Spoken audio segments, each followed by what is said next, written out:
Est-ce qu'il a créé de nouvelles craintes pour la suite de votre carrière, ce grand rôle? Crainte, ça veut dire Des Fears. peurs. fears. Crainte, désolé, je devrais savoir ce mot, putain.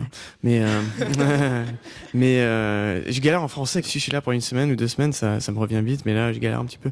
Mais... C'est parfait. Ok, merci. Tu m'as donné confiance. Là. Vous dites que c'est le rôle qui vous a le plus impacté. Vous nous l'avez confié au début de cette rencontre. C'est vraiment le rôle et le film qui m'a impacté le plus. Quand vous repensez à votre jeu et à ce rôle, qu'est-ce qui vous rend fier de vous? C'est vraiment la réponse sincère. J'ai une fierté pour nous tous là, et Al Fanning qui n'est pas là parce qu'on s'est mis vraiment dans un monde des années 60. On s'est mis à fond. Ça veut dire que si on avait un bon budget pour faire ce film, si on a tout mis le temps de notre vie de se remettre à fond, on s'est mis à fond. On a complètement ignoré les façons de vivre pour moi avec des téléphones ou des trucs comme ça, to distract, à se mettre dans le monde des années 60. Et j'étais fier que Edward était vraiment le défendeur de Pete Seeger. Dans sa tête, c'était vraiment pas le film de Bob Dylan. Et aussi pour Monica, qui jouait Joan Baez, qui était vraiment de son côté le défendeur de Joan Baez. Et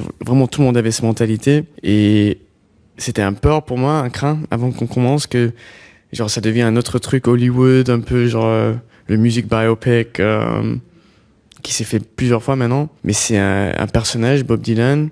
Et je veux pas manquer du respect pour les autres personnages. Mais Bob Dylan, c'est vraiment un personnage he deserves ce respect. He deserves a cast, une attitude de se mettre à 150% dedans.